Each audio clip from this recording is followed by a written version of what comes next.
नमस्कार शेतकरी मित्रांनो, केंद्र सरकारने कापसाच्या हमीभावात वाढ केली आहे.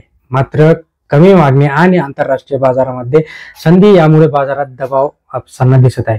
तरी इतर देशांच्या तुलनेमध्ये भारतातील भाव जास्त आहे, त्यामुळे भारताची कापूस निर्यात स्पर्धात्मक राहिलेलीच नाही. सादर जो काही तोडगा आहे तो तोडगा निघायला पाहिजे होता. या तोडगा काढण्यासाठी जे काही सोयाबीन आणि कापूस दोघांविषयी बोलत आहोत, याच्यासाठी अशी काहीतरी योजना, जसं की मागच्या वर्षी भावांतर योजना आणली होती, ती भावांतर योजना परत कंटिन्यू करावी अशी CIA कडनं आता मागणी येत आहे. ती अगदी थोडक्यात जाणणार आहोत. चॅनलला सबस्क्राईब करून ठेवा तुम्ही. तोपर्यंत लाईक करा, शेअर करा, सबस्क्राईब करा. बघा, मागील वर्ष कापसाचे आणि सोयाबीनचे जे काही हमीभावाच्या खालीच राहिलेले आपल्याला दिसले. आंतरराष्ट्रीय बाजारातही कापसाच्या भावामध्ये नरमाई आपल्याला दिसली. देशात कापूस आयातीवर 11% शुल्क असतानाही आयात परत असल्याचं आपल्याला इथे समजलं. त्यामुळे कापसाच्या हमीभावात आणि बाजारात याचा मेळ काही बसत नव्हता आणि याच्यासाठी CCI ला चालू हंगामात विक्रमी 100 लाख गाठी कापूस खरेदी कराव्या लागतात. मात्र जे शेतकरी CCI ला कापूस विकू शकले नाहीत, त्या शेतकऱ्यांचं इथे अतिप्रचंड म्हणजे खूप काही मोठ्या प्रमाणामध्ये नुकसान झालं. शासनाने त्यांच्याकडे दखल देखील दिली नाही. शेतकऱ्यांचा हमीभाव मिळाल्याशिवाय ते कापसाचे उत्पादन घेणार नाहीत. मात्र या कापसाचा वापर करणारा उद्योगही देशातील जास्त भावांमुळे अडचणीत येणार असल्याचं आपल्याला इथे दिसत आहे. CCI ने कापसाची खरेदी केली आणि CCI ला आता आंतरराष्ट्रीय बाजारातील दरापेक्षा अधिक भावात कापसाची विक्री करावी लागत आहे.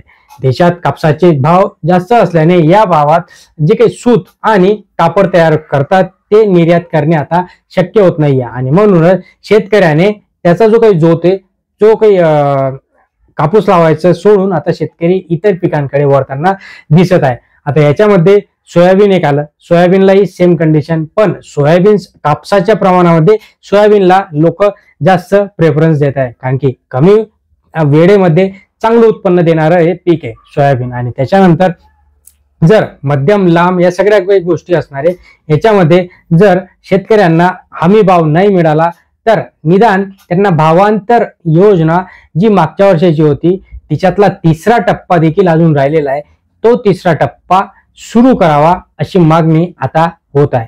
CCI ने देखील याच्यामध्ये सांगितलंय की जर तुम्हाला शासनाला जर शेतकऱ्यांना भाव देता येत नसेल तर त्यांना तुम्ही भावांतर योजनेच्या अंतर्गत अनुदान द्या, जेणेकरून कापसाचं आणि सोयाबीनचं जे काही उत्पादन आहे ते उत्पादन वाढेल आणि यात आपल्याला कमी करावे लागेल. उलट या पद्धतीने आपल्याला निर्यात करता येईल. या सगळ्या गोष्टींवर आता चर्चा चालू आहे. आणि जे काही सोयाबीन कापसाची भावांतर योजना होती, मुख्यमंत्र्यांनी देखील सांगितलं होतं की आम्ही शेतकऱ्यांना भावांतर योजनेच्या अंतर्गत सर्व काही पिकांना आम्ही ग्राह्य धरू, पण ते अजून कुठे दिसत नाहीये. आणि त्याच संदर्भातील अपडेट आहे की लवकरात लवकर हे जे काही योजना आहे त्या योजनाची घोषणा करून शेतकऱ्यांना याचा मोबदला देण्यात यावा. मित्रांनो, बघूया काय होणार आहे, कारण की शासन जे आहे ते शासन फक्त आता घोषणेवालं शासन राहिले, बाकी शेतकऱ्यांसाठी काही करताना दिसत नाही. तरी इतर ज्या काही संघटना आहेत त्या इतर संघटना आता तिथे मागण्या लावून धरल्या आहेत आणि आता ते कुठेतरी पूर्णत्वास येतील का हे आता आपल्याला बघण्यासारखं आहे. धन्यवाद.